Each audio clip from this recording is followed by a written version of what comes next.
Sometimes the night in our lives can seem long.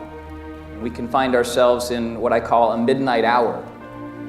Maybe it's a midnight hour in a relationship, or possibly it's a midnight hour in your finances.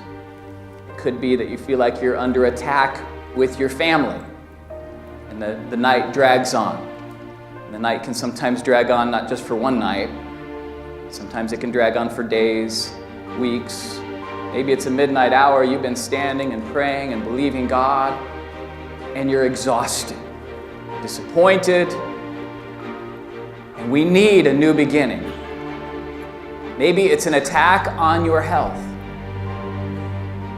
Weeping may last for the night, Psalms chapter 30, but joy comes in the morning. It's such an important thing, the skill of learning how to let go. It's very difficult for us to let go.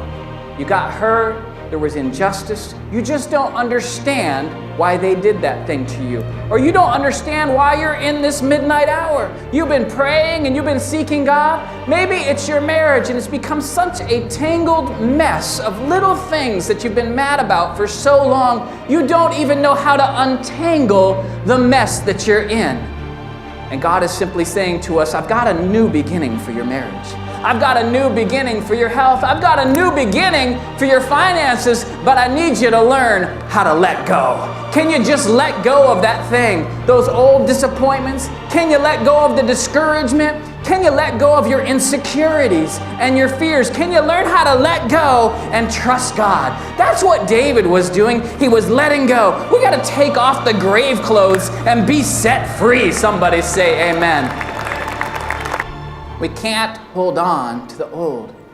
There was a man named Eddie Arcaro, and we don't know him, but I'll just explain him to you. For about 30 years, in 1932 to 1962, he was a horse racing jockey. And he became the most winningest horse racing jockey to have ever lived. And to us, well, horse racing, I don't know, but in these days, horse racing was a very big nationwide sport. This man was very, very famous, Eddie Arcaro. What's said about him, as not a lot of people know, is that he lost his very first 250 races. Can you imagine after 10 losses, 20 losses? You know, Eddie, you might want to try a different sport. 249th loss. They say that a champion athlete, what makes them different is their short memory. They learn how to forget the last defeat quickly. They miss a shot on that end of the court. They can't let it go with them into their next shot. They have to forget the defeat so that they can move on to the next start. When you get a new beginning, you have to remember it's a new opportunity for a win. It's a new chance to be a champion. Every new beginning we walk into, we cannot carry our past defeat with us. It'll get in our head. And you may have been through a million defeats, thousands of letdowns. Your life could be littered with failure. A dream came, tried, and lost. But you can't drag your last defeats into your next new beginning. You have to let go of that and know that I'm still a champion on the inside, that God is still with me and God is for me. And if God be for me, who can be against me? I'm going to new heights. I'm not going to worry about the losses of last year. I'm moving into the wins of this year.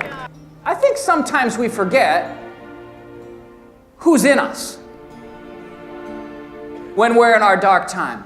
Look what David did. Look what he said out of his mouth. He said, awaken my glory. He's saying there's something, whose glory? His glory. He's like, I'm better than this. Sometimes when we're in our midnight hour, we forgot the power that's actually inside of us.